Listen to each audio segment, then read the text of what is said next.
Hello there, I'm Douglas Sells. Welcome to the Sell Smarter podcast from SalesFuel. We're taking your sales to the next level every month with our top tips and winning strategies so you can re-energize and engage in just 3 short minutes. Salespeople who can't close often neglect discovery. A smarter discovery process is where you find better sales leverage.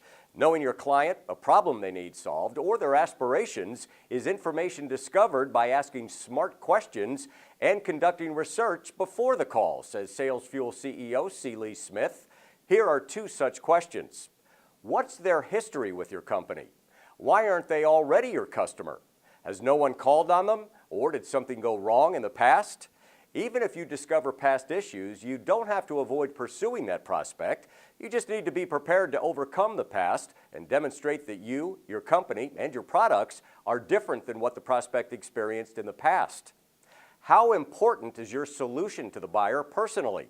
You already understand the importance of identifying the decision maker, but even more important is to determine how motivated the buyer is to solve the problem or reach the goal you can help with. Often enough, the sale is more dependent on their priorities than their budget. If the buyer is not willing to spend the time or the political capital to go through their internal purchasing process, there's little reason to move to the next phase of your sales process. Ask questions that help the buyer realize the personal benefits they would get from doing business with you.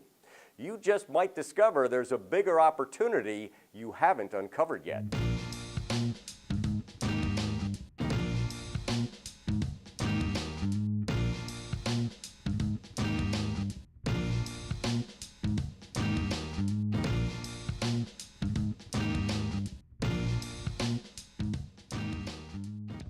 Too many sales reps take shortcuts during the discovery phase because of the time it requires. If you're concerned your buyers don't have or won't take the time for a discovery call, here's some advice from Deb Calvert, President of People First Productivity Solutions. How much time should you spend on discovery? Calvert uses the simple formula, effort equals opportunity. The amount of time and effort you put into a call should reflect the size and opportunity at hand. But remember, length doesn't equal value. Once you've gathered the information you need to craft a unique solution for the buyer, end the call. Reaching your objective with fewer questions is the goal. Convince the buyer to spend time answering your questions. How do you do this? By offering possible value for the buyer. These possibilities can range from a solution that's more relevant to the buyer's needs to saving time later by better equipping you, the seller, to do the behind-the-scenes work.